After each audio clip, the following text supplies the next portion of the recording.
We have a nice class tonight. We're going to learn some deep Kabbalah concepts. I want to introduce us first to a concept that we learn in the beginning studies of Kabbalah, but we're going to expand upon it. It's the idea of restriction. The idea of restriction. And according to the laws of bread of shame, the vessel and the light made a contract where the vessel cannot receive energy reactively, selfishly. Vessel cannot receive energy that is being received with the wrong intention. And I'll explain. So, the concept we're talking about, when the vessel's light left in the endless, the Creator shared its light, the vessel received its light, and then, because of the concept of bread of shame, the light was rejected from the vessel. The light was rejected from the vessel. This is called tzimtzum. It's the original restriction, the original contraction. It is the involuntary leaving of light from one's vessel. So we all had the light, but because of tzimtzum, which was brought forth because of the bread of shame, because of tzimtzum, the light that was in the vessel leaves. We had no choice over that. It's something that is cast upon our vessel. And that's why, till today, any soul that tries to receive without earning the light, there's a tzimtzum. Immediately, there's a rejection of the light. And that's what happens, right? When we get reactive, or we try to take something before it's time, or we do something before it's time, we take energy before we are ready to handle it. We taste that energy for a moment, and then the universe says, wait a minute, bread of shame, you haven't earned this, tzimtzum. It's almost like a curtain comes down, and it pushes the light away. The light then goes to the negative side.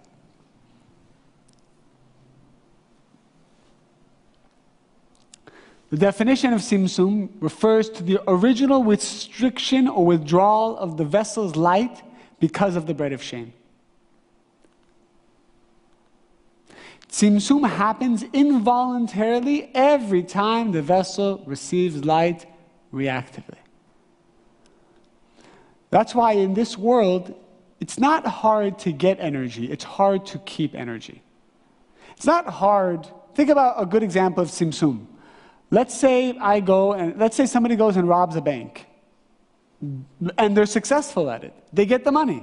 They get the energy, but because of the physical laws of this world, which are you cannot steal from people, eventually the forces come, and what do to that money? They take it away from you.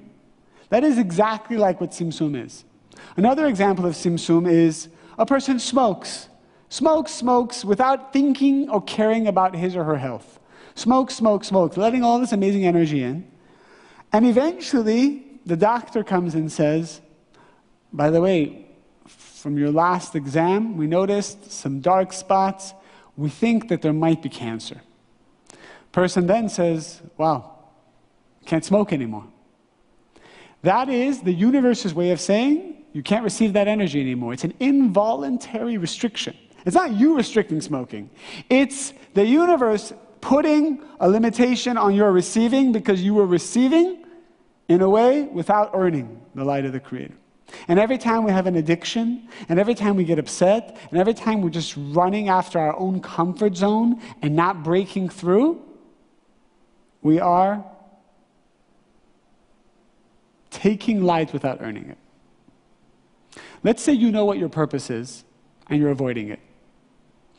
And you're just deciding to stay in your comfort zone. That is taking light that you haven't earned. So what will eventually happen is a tzimtzum, and even though you think you're comfortable because you're not dealing with your issues or your fears or your whatever, something will push you and force you to do it. That's tzimtzum. You will not allow to steal comfort. Comfort must be given to you after you break through something. But you cannot avoid and thereby be comfortable. So what is the opposite of Simsum? If I cannot receive, Simsum is avoided when the vessel aims to receive light with only the intention of pleasing the Creator. Pleasing the Creator. It's a concept we've spoken about in our classes. It's a deep concept. It's not one we share very often. But the highest level of consciousness is, why do I want to receive? Right? So first, I push away. I say no to the pleasure. And then I have to ask myself, does the Creator want me to have this? How do I know if the Creator wants me to have something? If by me having it, there's continuity. So let's say it's a drug that's bad for me. I can't say, okay, you know what? I'm going to restrict the drug and say to the Creator, Creator, do you want me to have this drug? And then I'm going to convince myself that, yes, the Creator wants me to harm myself. Obviously, that doesn't work. But there are certain cases. Let's say, for example, you just found out you're getting an inheritance. It's nice. Get a little bit of money. So what does the Kabbalah say? You're just getting this influx of energy. What should you do? You actually have to restrict. Push back for a moment and say, wait, I don't want to just receive. How did I earn this? Why should I have this? You must always do that with anything you're about to receive. A relationship, some kind of energy, a compliment, an award, whatever it is. It's coming. You have to push it back, at least internally, and say, 1 second here. Why me? That's the secret. Rav Berg said, every time you say, why me, you protect yourself from any chaos. Just that moment of why me. You know, unfortunately, we don't say, why me? What do we say? Why not me? Why not me? That's what we say. We say, why not me? I should have the inheritance plus more. That's all I get? What, somebody else is getting some of it? That's the way we think. We don't think, why me? Like, why do I deserve it? Push it back. Person needs to push back the inheritance in his mind. Now, I'm not saying now call your counsel and the person in charge and say, I don't want it. That's not what we're saying. We're saying internally you push back. You say to the Creator, okay, why should I receive this? Or better yet, how can I receive it for the sake of the Creator, for the sake of bringing light to the world, for the sake of my soul, spiritual mission, whatever. And just by doing that head trip, you build the vessel to allow the inheritance to come in without chaos. If you just take it without the restriction and the discussion with the Creator, you will not have the spiritual vessel to hold it, and then there will be chaos. And we know this because people get stuff and then they lose it. Or they get stuff and then there's chaos. And they get stuff, and the physical stuff is there, but they can't enjoy it anymore. Because the energy was simsum. It was pushed away because you didn't do the proper spiritual work. Now let's continue. Simsum is when I don't do restriction. So what happens? Sorry. What happens when I do restriction? Inheritance comes and I says, pause, why me? That's called masach. That's me putting a curtain. That is something that we have to do in this world. That's how we remove bread of shame every time we put the curtain and we say no for the moment. By putting the curtain, this refers to the vessel's voluntary restriction of the light because the vessel is afraid to receive the light reactively. Masach doesn't mean you never get to receive. Masach means just for a moment you take a pause. And you say, why me? When it's something good, you say, why me? And when it's something bad, you say, what? What a pleasure. That's what we're talking about. What a pleasure. Both, when it's something positive, you say, wait, why me? That's a way of pushing it back to the Creator. When it's something horrible that's happened and you want to just do something reactive to fix it, you say, what a pleasure. Hold on 1 second. In both cases, you are the one pushing it away. When a person does masach, they push the light away, and the pushing of the light away, this is what's really interesting. Every time you push something away and you let go, it prepares your vessel. It does something to your vessel which prepares it to receive for a higher purpose. The highest purpose? for the Creator. It's a lofty concept. We're not all there.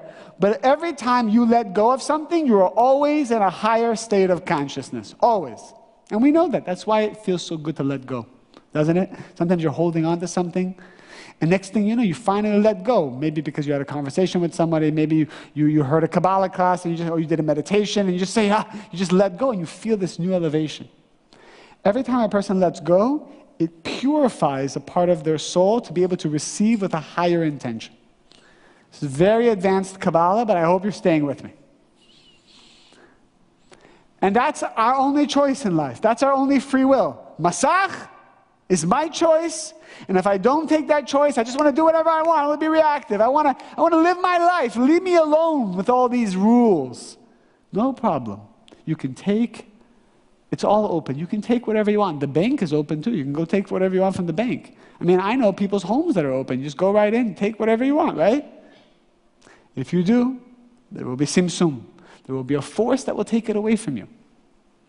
In a relationship, at some point, the ability to let go and share, let go of taking things personally, let go and be the bigger person starts to die down. Is it true? In every relationship. I don't care what relationship. Romantic, children, friendships. You know, you meet somebody for the first time, you're very respectable, you're very respectful, you're very appreciative. We're all very nice when we meet each other in the beginning, right? And then you become comfortable with the person. So the restriction that you're doing, the restricting being negative, the restriction of being lazy, the restriction of not thinking about yourself, it kind of wears away. And then what do you start to do? You start to think about yourself. And then what happens in the relationship? You're trying to be comfortable now, but you're not going to be comfortable. The person starts getting upset with you that you're being selfish. That's a form of simsum. It's like they won't let you be comfortable. Have you noticed that in relationships where the other person just won't let you be comfortable? They're always got something to say. That's because the Creator sent them to give you simsum, to reject the light you're trying to steal by not being spiritual. You follow me on that one? All right. Let's take a moment now, and in pairs or in threes, can you share the difference between simsum and masach, and relate it personally to your own life?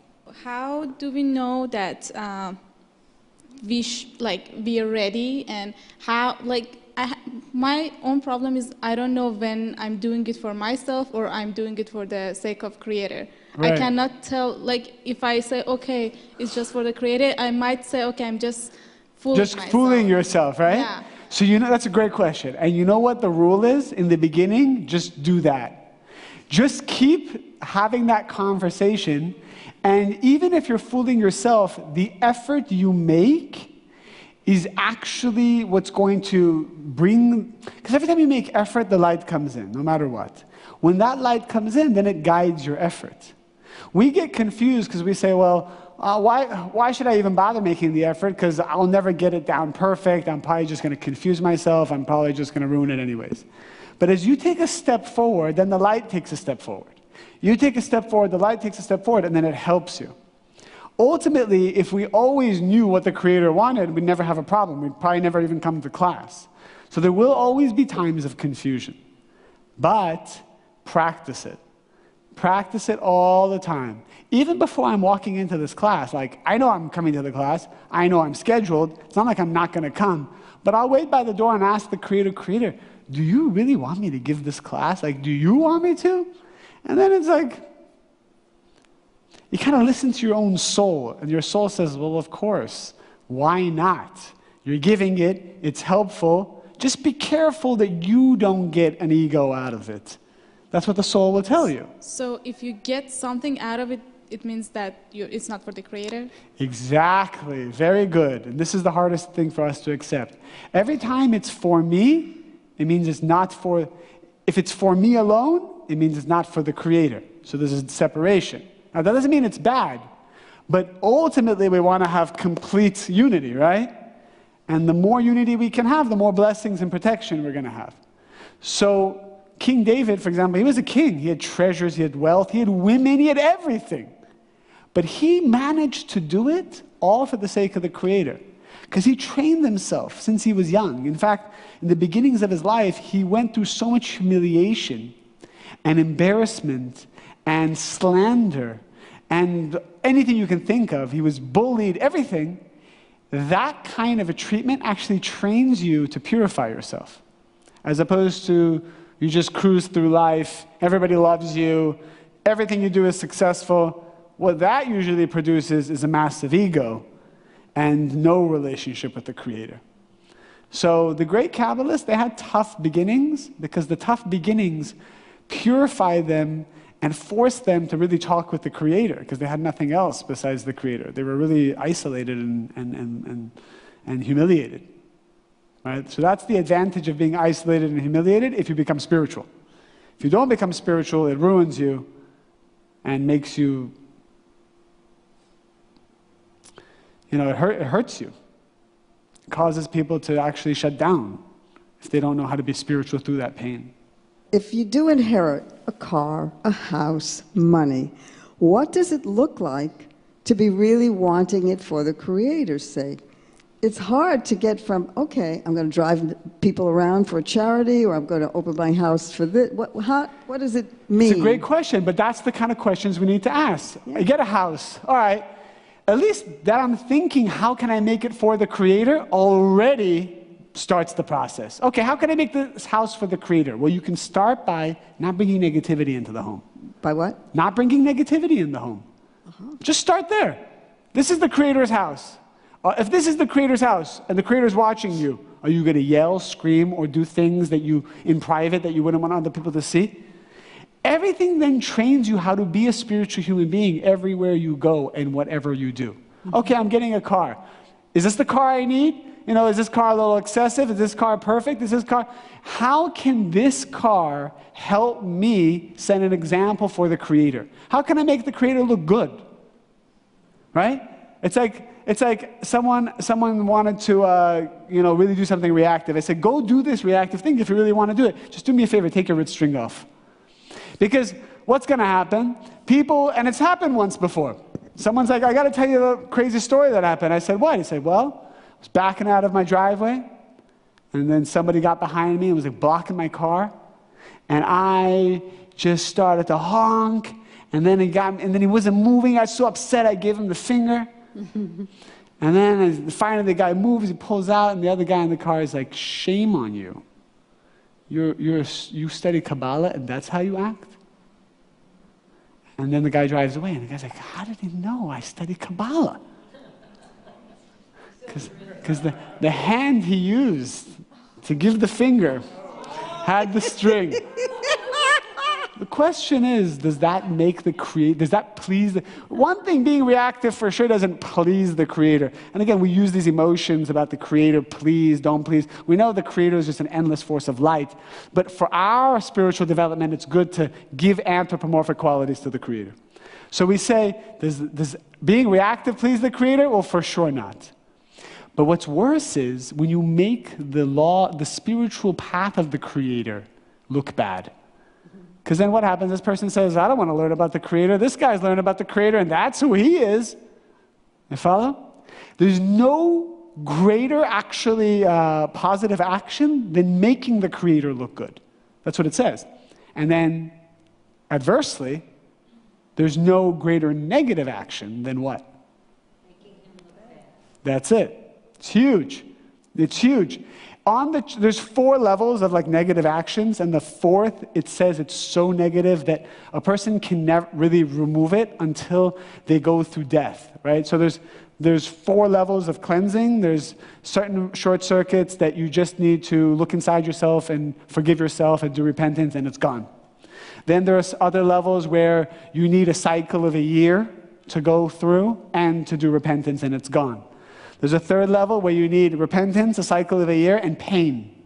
So some kind of pain you go through, and then it's gone. And the 4th level is repentance, cycle of a year, pain, and it's not fully removed until the person dies. Meaning they die, the soul gets cleansed, and then it's cleansed. It's also why death is necessary, because there's certain levels of negativity that can't be cleansed until the person dies, or you're alive, but you experience something that makes you feel like you're dying, which I'm sure we've all experienced something like that, right? So, so what is the short circuit that needs all 4 levels of cleansing? It's called desecrating the name of the Creator, meaning you do something that makes the Creator look bad. That's why we have to be very careful. As a spiritual human being, we're held under a microscope. So we can reveal more light, but we can also reveal more darkness.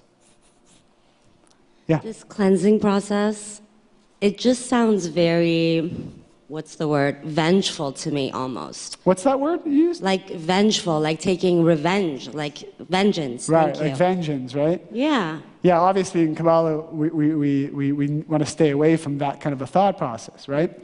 So it's more about cause and effect. I'll give you an example. Let's say a person has poor eating habits, right? A person has poor eating habits and smokes.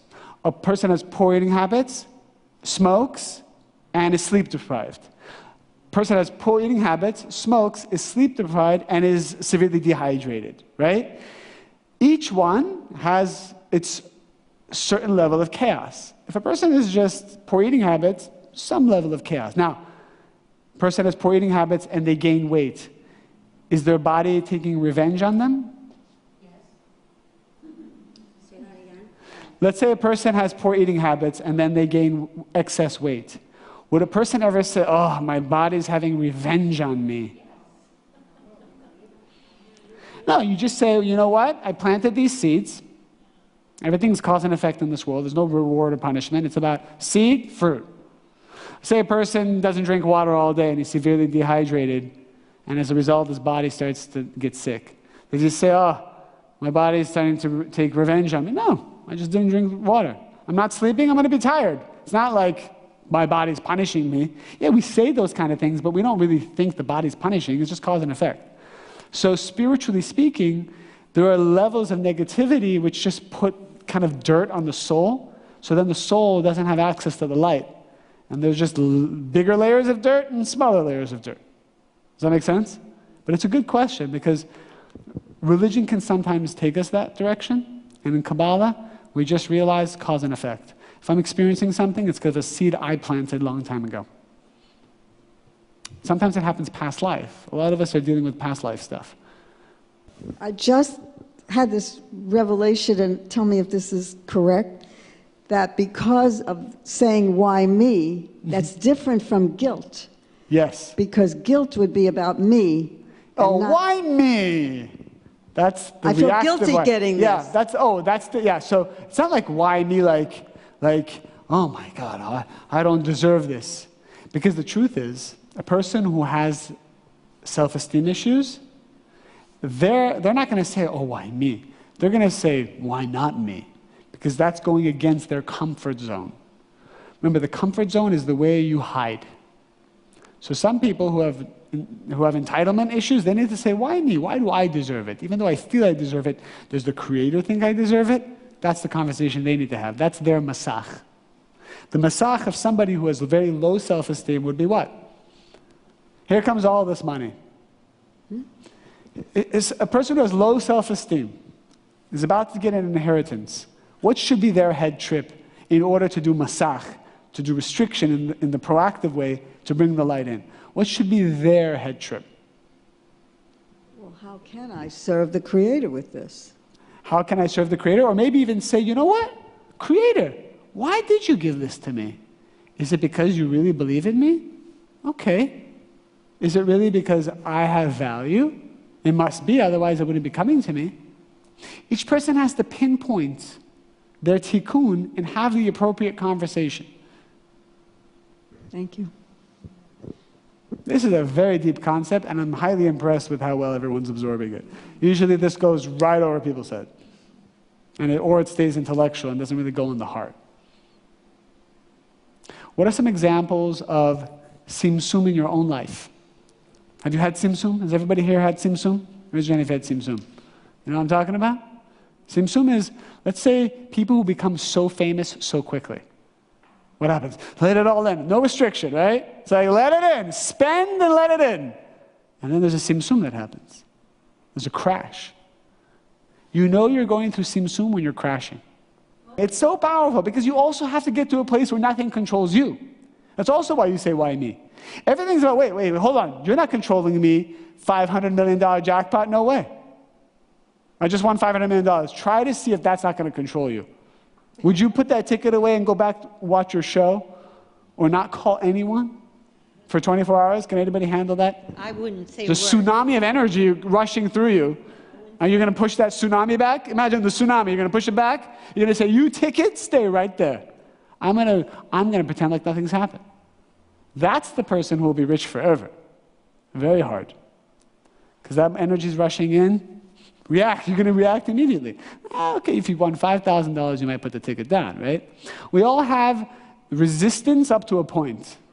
You always got to be in control of your emotions. That's what pause is. And only when you're in control of your emotions can the light then speak with you. Now, if you can control your emotions for the sake of the Creator and meditate on the Creator, then that's all the more powerful. There's a lot of people outside of Kabbalah that teach pause, teach be in control, right? So what are they teaching? They're teaching truth. And when you go to all those seminars, you feel the light. You're like, yes, it's true. Be in control. You feel it. But in Kabbalah, we also learn to do it for the sake of the relationship with the Creator. It's so powerful.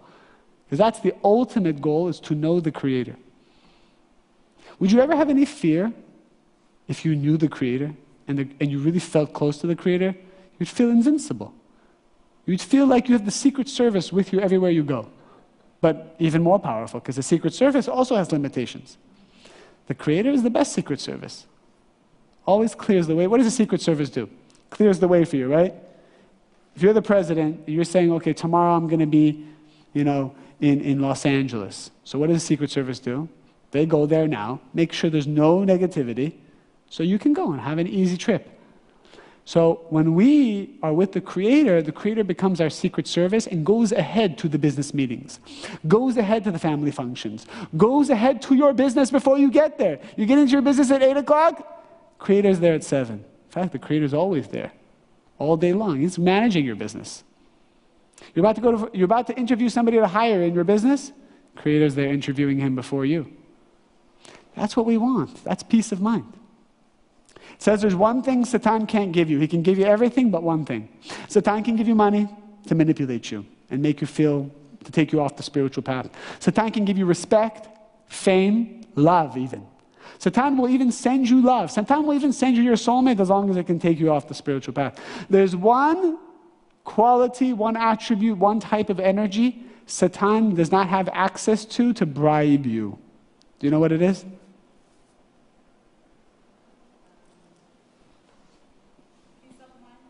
There it is. Peace of mind. If a person is with Satan, he can have every treasure in this world but peace of mind. Being with the light, every treasure in the world with peace of mind. When you don't have peace of mind, what does it matter what you have? It doesn't matter how much. You can't enjoy your relationship when you don't have peace of mind. I've seen people be with amazing people, like amazing partners, like a 10 out of 10, and they don't enjoy it. They can't enjoy it. They have anxiety all day long, fear all day long. They can't sleep at night. They're worried all the time. They have stress. It hurts their body. But they have all the money in the world. They have all the people in the world. People love them. They have popularity, whatever. But without peace of mind, there's nothing. And the only way to have peace of mind is to have your own unique relationship with the Creator. And the only way to have your own unique relationship with the Creator is to have masach, curtain, consciousness, every moment of the day, when good things happen and when bad things happen. Taking control over yourself, over your emotions, over your fears, over your whatever. Breaking through your comfort zone, that's a form of masach. I'm comfortable right now. I know I should answer those emails. I know I should push forward in my business. I know I should probably do something to make my partner happy, but I'm just comfortable right now. Masach would say, no, you get up. And you move those legs. Move it. Move forward. Always. And the moment you stop being uncomfortable is the moment it all starts to go away. The moment you say, I'm not going to let go anymore, is the moment it starts to die down. The moment you retire is the moment you start dying. I'm not saying don't retire either. What we're saying is always be letting go, and that's how you always become alive. Why do young people have more energy? Because as we get older, we start to feel entitled to being comfortable. And when you see young people just trying to be comfortable, you hate it. You hate it. If it's your own kids, you hate it. It bothers us. When we see people just looking for comfort, we can't stand it. Because we see that there's no light there. And we see death. We see the angel of death. So what's practical? What are we getting tonight? Masach, all the time. All the time let go, and all the time the light will keep giving you.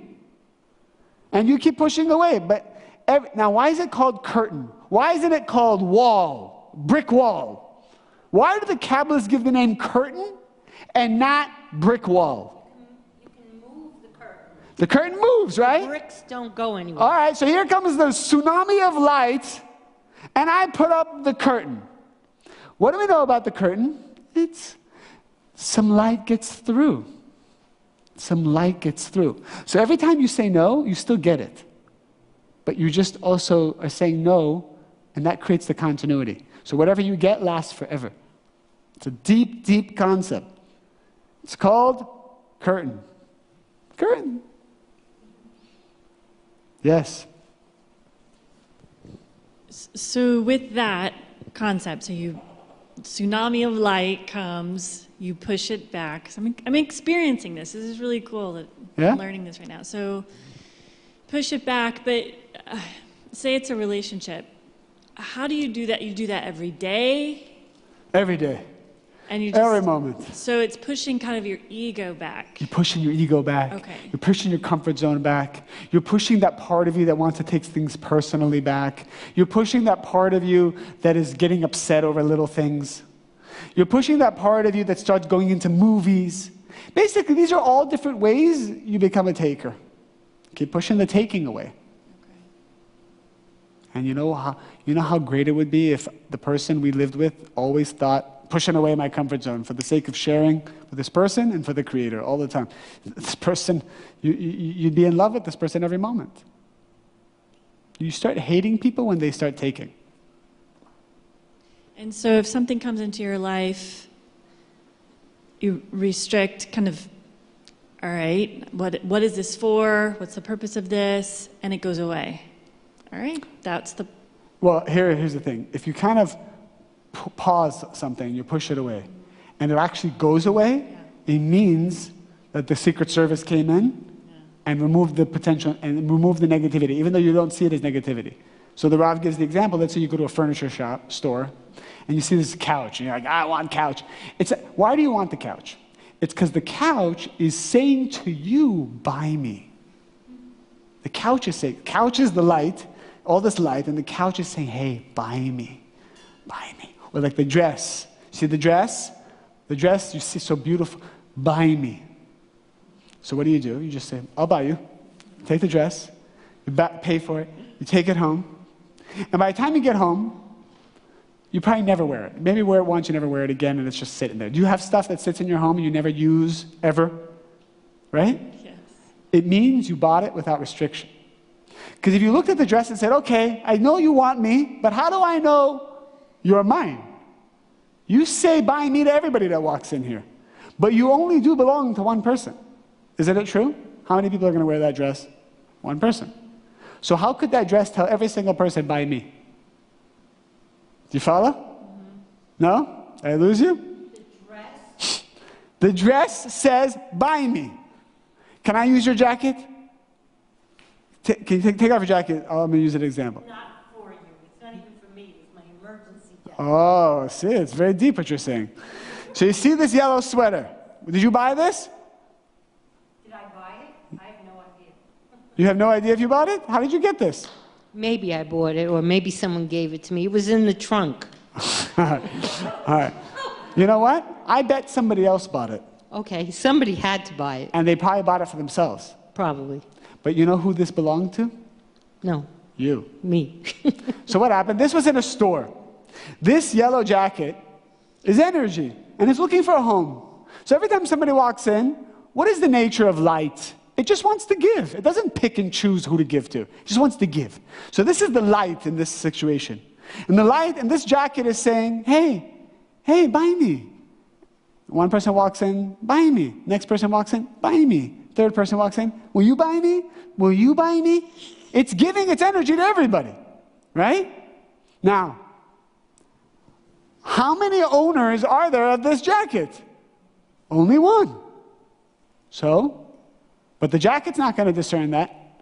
The jacket's not going to say, no, don't buy me. I belong to somebody else. Jacket can't do that. Jacket just endlessly shares. It's up to us. Now, how do we know if it's for me or not? I go to the jacket, I feel this amazing energy from the jacket, so I feel like I want it. But how do I know it's going to really be for me? It's going to protect me. It's going to bring me blessings. It's going to make me happy. It's going to complement everything else in my life.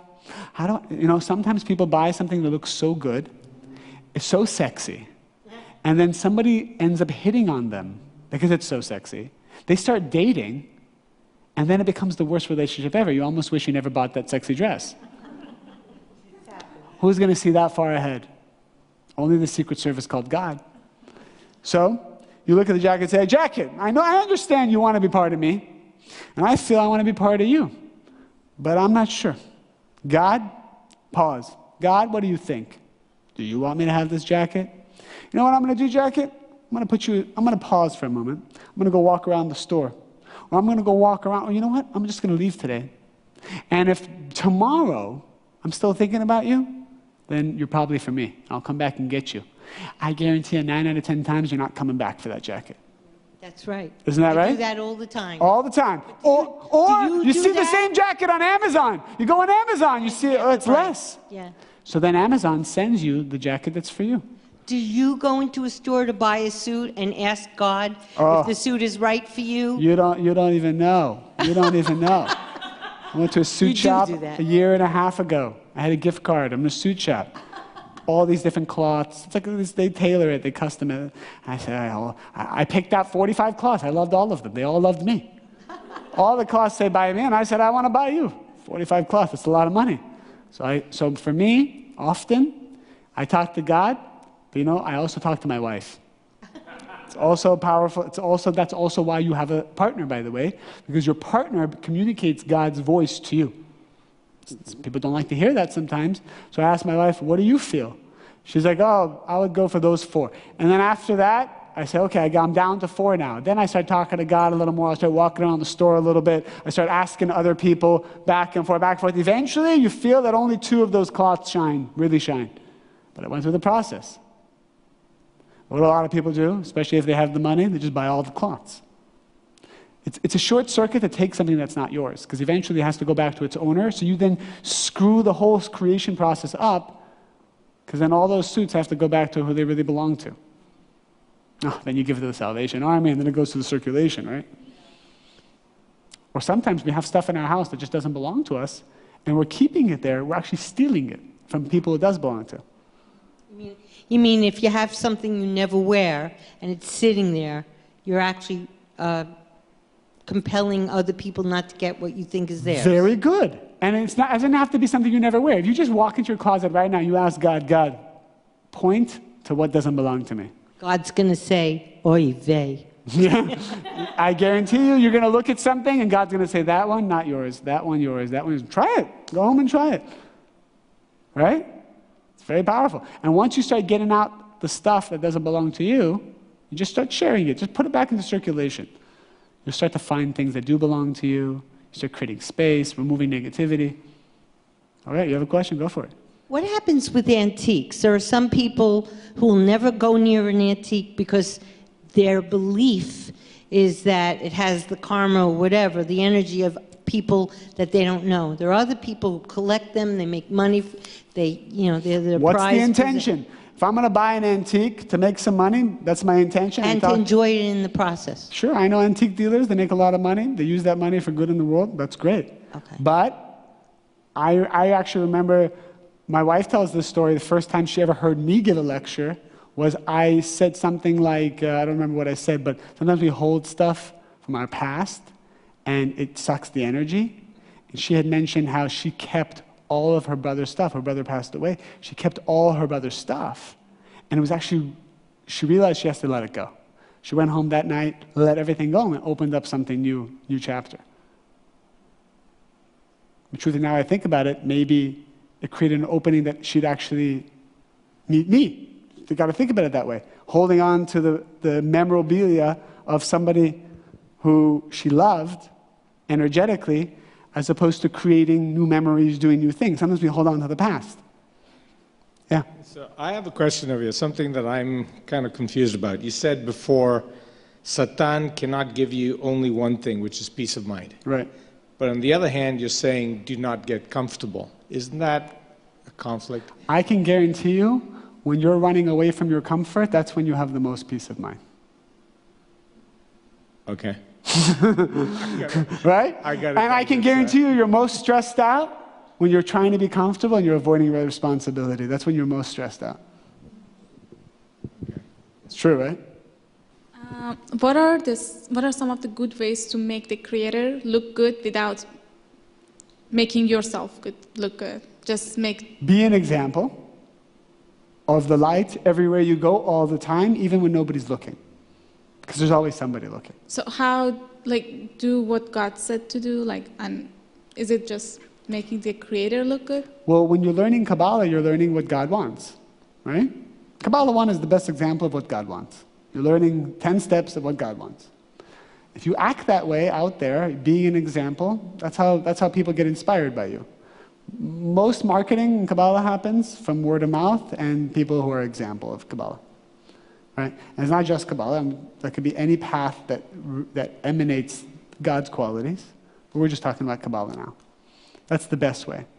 Second is just any way you can inspire other people to go for the light. If it's through charity, if it's through time, if it's through inspiration, if it's just by being an example, that's why it's powerful. That's why it says charity removes from death. Meaning, charity, if charity is done in a way that brings the Creator to the world, so then the angel of death, Satan, has to leave. He has to leave that realm. That's the idea. So is it a good... Can I repeat that? If charity is done, charity is time, money, really anything, in a way that reveals the Creator in this world, then where the light is, the angel of death, the darkness has to leave. So it says charity removes from death, meaning charity removes the angel of death. But the charity has to be something the Creator wants you to do. If I'm giving charity in a way where I know I'm not really accessing the light of the Creator, so the charity is limited. It's still positive because I'm overcoming my selfish qualities by giving. But it's extra energy when I'm doing it to also make the Creator look good. That's why in Kabbalah, that's the dangerous thing. In the past, we've had people, part of Kabbalah, whether it's students or teachers, make mistakes. And a mistake here has a much larger, I don't want to use the word punishment, a much larger catastrophic effect than, somebody at a business making a mistake. That's the problem.